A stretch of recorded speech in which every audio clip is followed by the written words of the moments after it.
Mga idol, panoorin natin ang ating ikukwento ngayon. At kung hindi pa po kayo nakapalo, pakipalo na lang at share and comment. Happy. Ang Baya Weaver ay tunay na henyo pagdating sa paggawa ng pugad. Ang maliliit ngunit masisibag na ibong ito ay kilala sa kanilang pambihirang kakayahan sa paghabi ng komplikadong mga pugad mula sa mahahabang hibla ng damo. Hindi lang ito basta-basta hinahabi. Ginagamit nila ang kanilang matatalas na tuka at maliksi nilang mga paa upang maingat na itali at isalansan ang bawat hibla na parang isang bihasang mananahi. Pero teka, hindi lang ganda ng disenyo ang kanilang ipinagmamalaki. May matibay na dahilan kung bakit may mahabang lagusan ang kanilang pugad. Proteksyon. Oo, tama ka nang narinig. Ang makitid na pasukan nito ay nagsisilbing depensa laban sa gutom ng mga mandaragit tulad ng ahas at malalaking ibon. Kaya naman, ang sino mang makakita ng isang Baya Weaver sa gitna ng kanyang gawain ay siguradong mamamangha sa husay at tiyaga nitong maliit na arkitekto ng kalikasan. Pero hindi pa dyan natatapos ang kanilang talento. Ang mga lalaking Baya Weaver ay hindi kontento sa paggawa lang ng isang pugad. Nagsusumikap silang gumawa ng maraming pugad upang ipakita ang kanilang kakayahan sa mga babaeng Baya Weaver. Parang isang nag-a-apply sa trabaho, kailangan nilang magpakitang gilas upang maakit ang kanilang magiging kapares. Ang ibang lalaki ay nagdadagdag pa ng dekorasyon tulad ng dahon o bulaklak upang mas lalo pang mapansin. At kapag may isang babaeng pumayag na manirahan sa kanyang pugad, ibig sabihin, pasado siya. Hindi mo akalain ganito kapursigido ang maliliit na ibong ito, di ba? Isa itong patunay na sa mundo ng mga Baya Weaver, ang tiyaga at akalain ganito kapursigido ang maliliit na ibong ito, di ba? Habang hibla ng damo. Hindi lang ito basta-basta hinahabi. Ginagamit nila ang kanilang matatalas na tuka at maliksi nilang mga paa upang maingat na itali at isalansan ang bawat hibla na parang isang bihasang mananahi. Pero teka, hindi lang ganda ng disenyo ang kanilang ipinagmamalaki. May matibay na dahilan kung bakit may mahabang lagusan ang kanilang pugad. Proteksyon. Oo, tama ka nang narinig. Ang makitid na pasukan nito ay nagsisilbing depensa laban sa gutom ng mga mandaragit tulad ng ahas at malalaking ibon. Kaya naman, ang sino mang makakita ng isang Baya Weaver sa gitna ng kanyang gawain ay siguradong mamamangha sa husay at tiyaga nitong maliit na arkitekto ng kalikasan. Pero hindi pa dyan natatapos ang kanilang talento. Ang mga lalaking Baya Weaver ay hindi kontento sa paggawa lang ng isang pugad.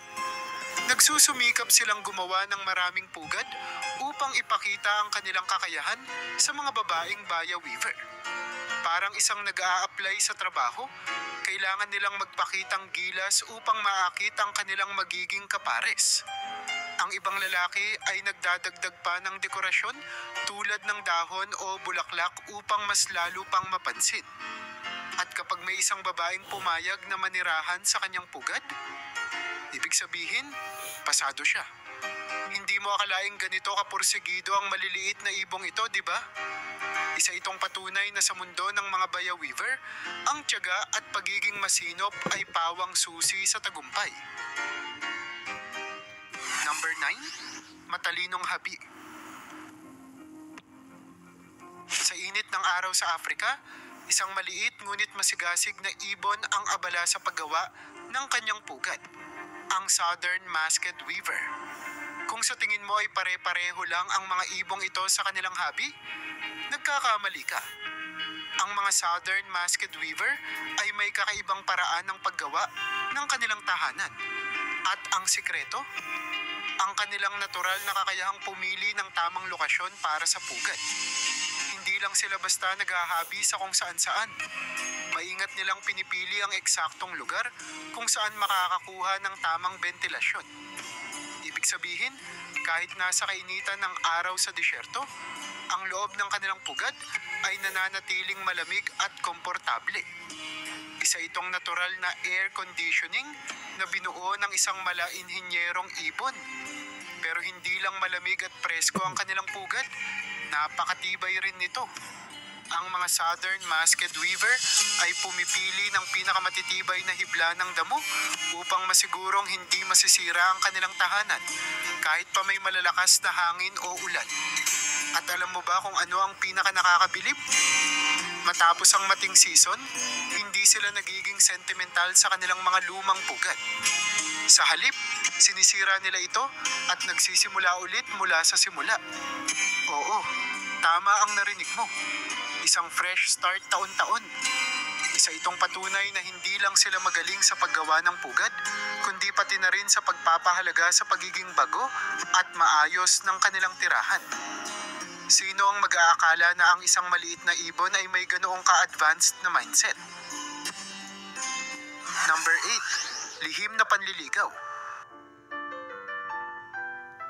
Kung sa tingin mo ay sapat na ang paghabi ng pugad para sa iba pang ibon, ibang usapan naman ang sa Vogelkop bowerbird. Para sa kanila, ang pugad ay hindi lang basta tirahan. Isa itong obra maestra na may iisang layunin. Ang makaakit ng kapares. Oo, tama ka nang narinig. Ang mga lalaking Vogelkop bowerbird ay hindi lang simpleng gumagawa ng pugad. Sinisigurado nilang ito ay isang tunay na sining. Mula sa matibay na balangkas na gawa sa sanga at kahoy, hanggang sa detalyadong dekorasyon na binubuo ng makukulay na dahon, bulaklak, basag na salamin, at maging maliliit na metal, lahat ng ito ay pinag-iisipan at maingat na inaayos.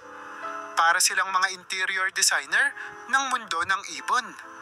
Ngunit hindi lang ito tungkol sa hitsura. Estratehiya rin ito. Alam ng Vogelkop bowerbird kung paano ipwesto ang kanilang pugad upang makita ito sa perpektong anggulo ng kanilang napupusuang kapares. Ang iba pang masigasig na lalaki ay naglalagay pa ng espesyal na daan patungo sa pugad na tila isang pulang carpet para sa babaeng Vogelkop bowerbird. At hindi lang doon nagtatapos.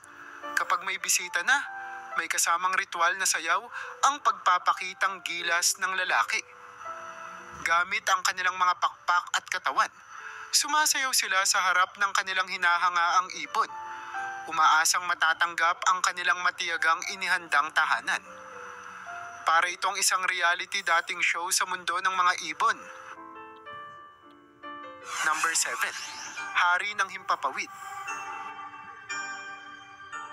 Kung sa tingin mo ay ang mga ibon lang na mahilig sa disenyo, ang may pinaka-impressive na pugad, hayaan mong ipakilala ko sa iyo ang bald eagle, ang tunay na hari ng himpapawid. Ang kanilang pugad ay hindi lang basta malaki, kundi sobrang napakalaki.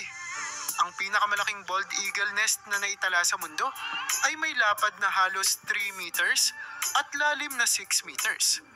At alam mo ba kung gaano ito kabigat? Lagpas 2 tons. Para na itong isang maliit na bahay sa puno, hindi ba? Pero teka, paano nga ba ito nabubuo? Ang sagot, teamwork.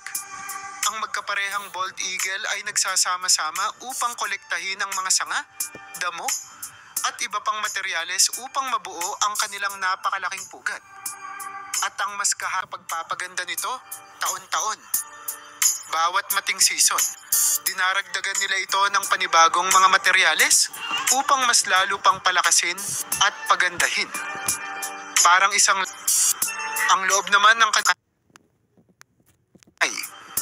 may malambot na lining mula sa tuyong damo, mais, at kahit lumot na nagsisilbing insect repellent. Kapag hindi na gumagana ang kanilang lumang pugad, hindi sila natatakot magsimula muli. Maghahanap sila ng bagong lugar at gugugol ng 1 to 3 months bago tuluyang manirahan doon. Ganyan kahanda ang mga bald eagle para sa kanilang pamilya. Number 6. Tahi ng kalikasan. Kung iniisip mo na ang mga ibon ay basta na lang nagsasanga-sanga ng kanilang mga pugad, maganda kang mamangha sa Taylor bird. Ang ibong ito ay may pambihirang talento, isang likas na mananahi ng kalikasan. nagsasanga-sanga ng kanilang mga pugad, maganda kang mamangha sa Taylor Bird. Ang ibong ito ay may pambihirang talento. Isang likas na mananahi ng kalikasan. Hindi lang ito basta-basta naghahabi ng pugad. Sa halip, tinatahi nito ang mga dahon upang makabuo ng isang ligtas. Ang babaeng Taylor Bird na tahanan para sa kanyang mga inakay. Ang babaeng Taylor Bird ang may pangunahing responsibilidad sa paggawa ng pugad. Una, maingat niyang pinipili ang pinakamalakas at pinakamatibay na dahon. Hindi pwedeng marupok o patay dahil baka hindi kayanin ang bigat ng kanyang magiging pamilya. Matapos piliin ang perpektong dahon, marahan niya itong ibabaluktot sa kanyang katawan upang masukat kung kasya ito. Kapag hindi sapat, nagdadagdag siya ng isa pang dahon upang masiguro ang tamang sukat at tibay. Pero ang pinaka nakakabilib ay ang paraan ng pagtatahi nito. Sa pamamagitan ng kanyang matulis at manipis na tuka, bumubutas siya ng maliliit na butas sa gilid ng dahon. Naanimoy isang bihasang mananahi na gumagawa ng pattern sa tela. Pagkatapos, ginagamit niya ang mga hibla ng halaman, sapot ng gagamba, o kahit hibla mula sa kuko ng mga uod bilang sinulid upang pagtahiin ang dahon. Hindi ito ginagawa sa isang iglap lang. Maaari siyang gumugol ng maraming araw o linggo para tapusin ang isang pugad. Dahan-dahan niyang hinihila ang bawat hibla upang matiyak na maayos ang pagkakatali. Sa huli, ang kanyang pugad ay nagiging isang napakatibay na tirahan, protektado mula sa ulan, hangin, at mga mandaragit. Sa mundo ng mga ibon, ang Taylor Bird ang tunay na master ng pananahi.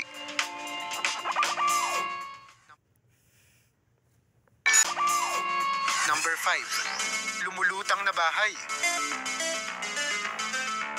Ang African Jacana ay isang ibon na hindi natatakot magtayo ng tahanan sa tubig. Oo, tama ang narinig mo. Ang kanilang mga pugad ay hindi nakasabit sa puno o nakatago sa mga sanga, kundi nakalutang sa ibabaw ng tubig. Ang matalinong estratehiya na ito ay hindi lang basta kakaiba, kundi isang epektibong paraan upang maprotektahan ang kanilang mga itlog mula sa mga mandaragit sa lupa. Sa halip na bumuo ng pugad gamit ang mga sanga, lumilikha sila ng isang matibay na platform gamit ang mga halamang tubig tulad ng mga damo, lumot, at dahon ng liryo. Ngunit hindi lang ito basta pinapatong sa tubig. Inaangkla nila ito sa ilalim upang hindi basta-basta matangay ng agos o liparin ng hangin. Hindi rin ito gawa ng isang ibon lang. Isang teamwork effort ito. Ang babaeng African Jacana ang siyang nangingitlog. Ngunit ang lalaking Jacana ang may responsibilidad na magbantay at magpanatili ng pugad. Kapag lumakas ang agos ng tubig o nagkaroon ng pagbabago sa level nito, marunong silang gumawa ng mga pagbabago para mapanatiling ligtas ang kanilang pugad. Sa madaling salita, ito ay isang floating fortress na may natural na kakayahang umangkop sa kapaligiran. Hindi lang iyon, ang kulay ng pugad ay tumutugma rin sa paligid upang mahirapan ang mga mandaragit na makita ito. Tunay na isang henyo sa kalikasan ang African Jacana. Patunay na hindi kailangang may matibay na pundasyon sa lupa upang makabuo ng isang matibay na tahanan. Number 4. Matatayog na pugad. Ang stork ay isang ibon na hindi kontento sa maliliit na pugad. Gusto nito ng mataas, malaki, at matibay na tirahan. Hindi tulad ng ibang ibon na nagtatago ng kanilang pugad sa gitna ng mga sanga. Ang stork ay nagtatayo ng pugad sa matataas na lugar tulad ng bubong ng bahay, poste ng kuryente, simbahan, at maging sa mga wind turbine. Kung may mataas at matibay na istruktura, tiyak na mayroong isang stork na nagtatayo ng pugad doon. Pero hindi lang ito simpleng pugad na gawa sa sanga. Taon-taon, dinaragdagan nila ito ng bagong mga materyales. Kaya naman lumalaki ito sa paglipas ng panahon. Sa katunayan, may ilang pugad ng stork na umabot na sa 6 na talampakan ng lapad at mahigit 400 pounds ang bigat. Pero ang mas nakakabilib, ang mga stork ay hindi lang nagtatayo ng pugad para sa kanilang sarili. Nagiging tahanan din ito para sa iba pang ibon. Ang mga maliliit na ibon tulad ng sparrows, starlings, at maging mga kwago ay nakikihati sa napakalaking pugad ng stork, parang isang natural na kondominium sa kalikasan. At dahil sa taas ng kanilang tirahan, nagkakaroon sila ng magandang vantage point upang makita ang paparating na panganib. Ang pagtatayo ng kanilang pugad sa mataas na lugar ay hindi lang para sa ganda o laki, kundi isang matalinong estratehiya upang maprotektahan ang kanilang pamilya. Tunay ngang sa mundo ng mga ibon, ang stork ang may pinakamataas na pangarap, sa literal at metaphorical na paraan.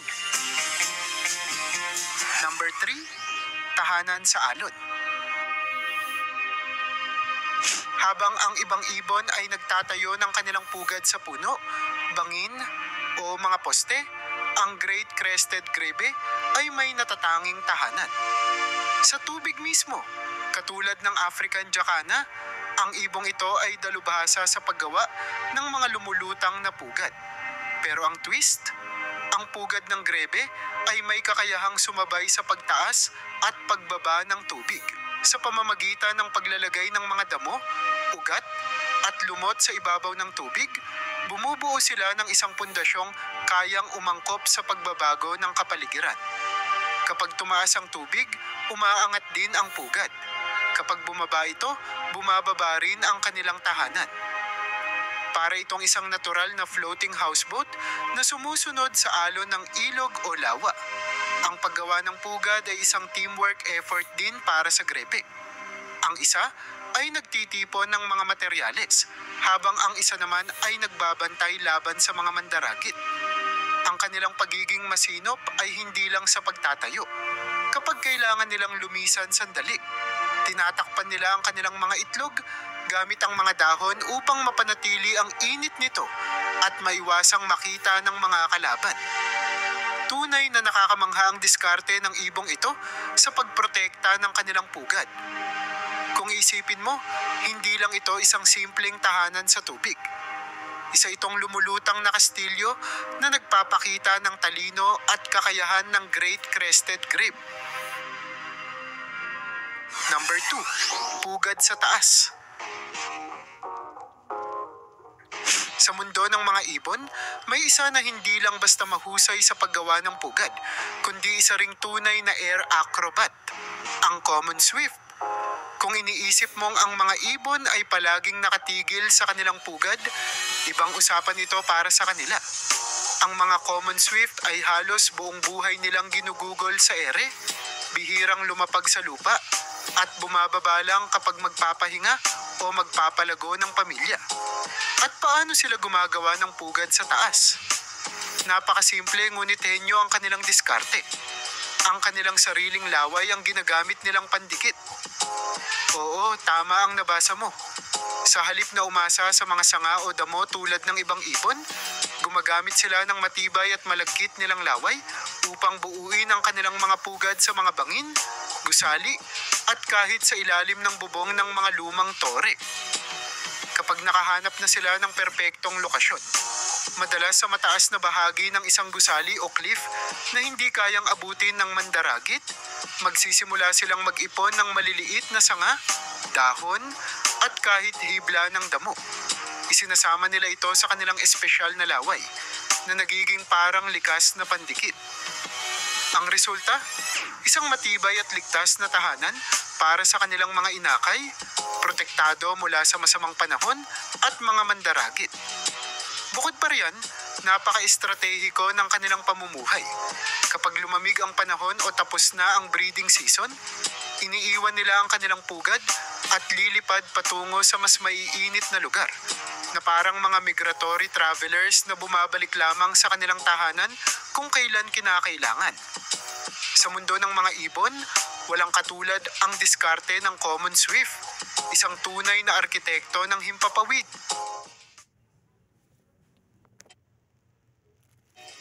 Number 1, haring magsasaka. Kung iniisip mo na ang mga hayop na gumagawa ng pugad ay puro ibon, maghanda kang mabigla. Dahil ang beaver ay isa sa pinakamagagaling na arkitekto ng kalikasan. Hindi lang ito basta gumagawa ng bahay. Ang tinatawag nilang lodge ay isang matibay na fortress na may sikreto pang pasukan. Oo, tama ka nang narinig. Ang beaver ay hindi basta-basta pumapasok sa kanilang tahanan tulad ng ibang hayop. Gumagamit sila ng underwater tunnel. Isang diskarte upang hindi basta maabot ng mga mandaragit ang kanilang ligtas na tahanan. Pero hindi lang ito tungkol sa seguridad. Ang loob ng kanilang pugad ay isang maayos na organisadong multi-room mansion. May espasyo para matulog, magpalaki ng anak, at kahit isang pantry kung saan sila nag-iimbak. At narito pa ang mas nakakabilib.